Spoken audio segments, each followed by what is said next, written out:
Wesh les refs, wesh la famille, j'espère que vous allez bien, je commence à va nickel les refs, aujourd'hui nouvelle vidéo. Vidéo spéciale, pas sur n'importe quel sujet la famille. Pas sur n'importe quel sujet les gars.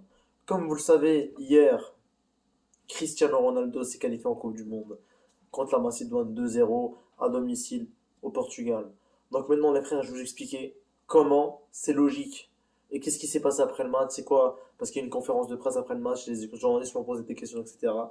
Donc on va parler de tout ça dans cette vidéo. Donc avant de commencer cette vidéo, comme d'habitude, la famille, n'hésitez pas à mettre un max de pouces bleus, à vous abonner, à péter les compteurs de like, les compteurs d'abonnement, ça fait extrêmement plaisir, tu connais. Voilà. Tout commence les gars, mars 2021. Mars 2021 les gars, c'est un match très important pour la qualification de la Coupe du Monde.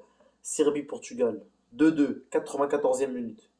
Ronaldo met le but, mais l'arbitre ne voit pas la balle rentrer. Portugal pénalisé 2-2, ils prennent que le point, ce qui fait que le Portugal perd la victoire. Tout simplement parce qu'à cause d'une erreur de l'arbitre, Ronaldo devait marquer le troisième but pour gagner le 3-2. Et erreur de l'arbitre, il n'y avait pas de VAR, il n'y avait pas de ligne technologie, il n'y avait rien du tout. Du coup, c'était 2-2. Les Serbes, ils ont eu de la chance. Mais voilà, après ça, qualification de la Coupe du Monde en novembre, je pense, en décembre. Ronaldo joue contre la Serbie, et ça, c'est le match décisif. Qui va se qualifier en Coupe du Monde entre la Serbie et le Portugal? La Serbie gagne avec un but à la dernière seconde 2-1. 2-1, la Serbie qualifie pour la Coupe du Monde. Mais tout le monde pensait que c'était la fin du Portugal. Ronaldo n'avait pas joué dans sa dernière Coupe du Monde, etc. Mais n'oubliez pas les barrages. Il y a aussi les barrages pour se qualifier à la Coupe du Monde. Donc voilà, le Portugal se sent dans les barrages. Ils ont direct commencé contre la Turquie. Contre la Turquie qui n'est pas une équipe facile à battre, hein. Grosse dédicace à mes frères turcs. Mais les refs, la Turquie qui n'est pas une équipe facile à battre. En plus, il y avait l'Italie-Macédoine à côté. Et tout le monde disait que l'Italie était grave chanceuse de tomber contre la Macédoine. Et le Portugal était grave malchanceux de tomber contre la Turquie. Eh bien écoutez les gars, faut pas se fier aux apparences. Faut pas se fier aux apparences. La Turquie s'est fait démonter par le Portugal 3-1. Qu'est-ce que vous voulez que je vous dise? Il l'a fait Ronaldo, il l'a fait. Et en plus, la Macédoine a battu l'Italie. La Macédoine a battu l'Italie 1-0 à la 93e minute, je pense. Ce qui était un choc pour Kylian et Bonucci qui joueraient aussi leur dernière Coupe du Monde, mais à cause de leur non-qualification, ils ne joueront plus désormais de Coupe du Monde jusqu'à la fin de leur carrière. Et voilà.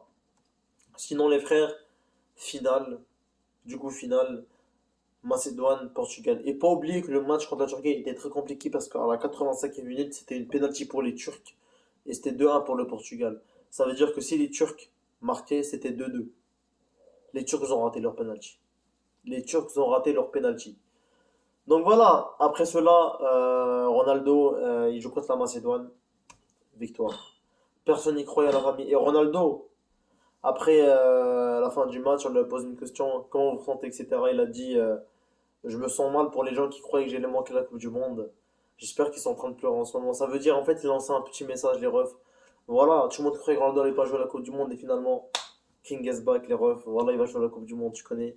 Et voilà, les gars, on se retrouve en Coupe du Monde en novembre, je pense. Et on espère voir du dinguerie parce que c'est la dernière Coupe du Monde de Messi et Ronaldo. Après, les gars, c'est fini en nation, je pense. Et voilà. C'était un Z, quelqu'un de ça bouge pas, on est ensemble.